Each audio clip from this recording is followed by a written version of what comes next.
इतिहास केवल वही आदमी रचता है जिसके मन में कोई जिद आ गई हो। कोई भी संस्था अगर सफल हुई है, कोई भी इंडिविजुअल अगर सफल हुआ है, कोई भी बड़ा परिवर्तन आया है, उसके लिए एक आदमी को अपने मन में जिद लानी पड़ती है। दशरथ मांझी भी बड़ी कठिनाई में थे, जिनके बारे में आप सब जानते हैं। दशरथ मांझी की पत्नी लेबर पेन के कारण वो पहाड़ जो 55 किलोमीटर का था उसको पार नहीं करा पाए, उसको अस्पताल नहीं लेके जा पाया। उस आदमी को जिद आ गई, 22 साल लग गए, 55 किलोमीटर का पहाड़ एक छेनी और हथौड़ा लेके तोड़ डाला।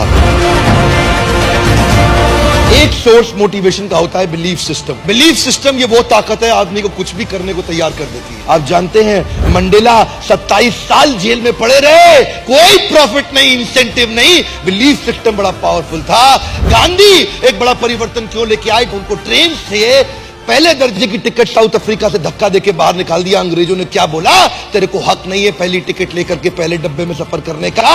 गांधी ने बोला मेरे पास टिकट है, बोला तू नहीं बैठ सकता, बाहर निकल यहां से। गांधी ने क्या जवाब दिया? तुमने मुझे ट्रेन से निकाला, come back to my country, I show you, मैं तुम्हें पूरे देश से बाहर निकाल दूंगा, मैं तुम्हें पूरे देश से बाहर निकाल दूंगा।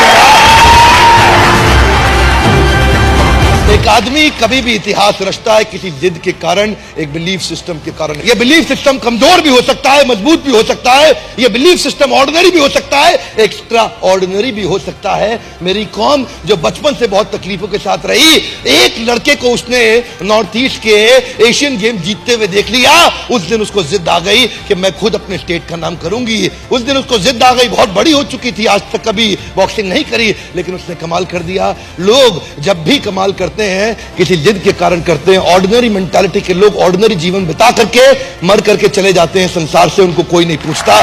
केवल एक्स्ट्रा ऑर्डिनरी आदमी कर सकता है कोई काम। ऐसा कोई हिंदुस्तानी जो भगत सिंह के बारे में ना जानता हो। उसके पिताजी ने बोला, उसकी मां ने बोला, बेटे तेरी शादी तय हो गई है, तेरी शादी तय हो गई है। कानपुर चिट्ठी लिख करके भाग गए छोड़ के वहां से, कि बोले कि मैंने अपना ये शरीर आज अपने देश को दे दिया है, बहुत बड़े कारण के लिए। एक लड़की को नहीं देना चाहता ये जीवन, पूरे देश को देना चाहता हूं। बड़ा जिद्दी आदमी है आज। एक जिद्दी आदमी ही कोई बहुत बड़ा काम कर सकता है। उसके लिए चाहिए बिलीफ सिस्टम। जानते हैं कोई भी व्यक्ति आप देख लीजिए, चाहे लिंकन हो या गांधी हो या टेरेसा हो या बच्चन हो या मंडेला हो या कोई भी हो, हर आदमी के जीवन में बड़ा संघर्ष था, पर उसने एक काम किया, bounce back. If you don't help you to help yourself, nobody in the world can help you to help yourself. लड़की के बारे में सोच रहा था, मलाला यूसुफजाई, जो 12 साल की उम्र में वो लड़की को उसने क्या बोला, टीवी पे एक इंटरव्यू में बोल दिया, तालिबान की क्या औकात, हमारी लड़कियों की पढ़ाई को रुकवा दे, उनके पास अधिकार नहीं है, मैं पढ़ना चाहती हूं, मैं पढ़ूंगी। और कुछ ही दिनों के बाद 2013 में क्या हुआ, एक आदमी बंदूक लेकर के तालिबानी उठा, बस को खोला, बस के अंदर घुस गया उसकी स्कूल की बस में और पूछा कौन है मलाला?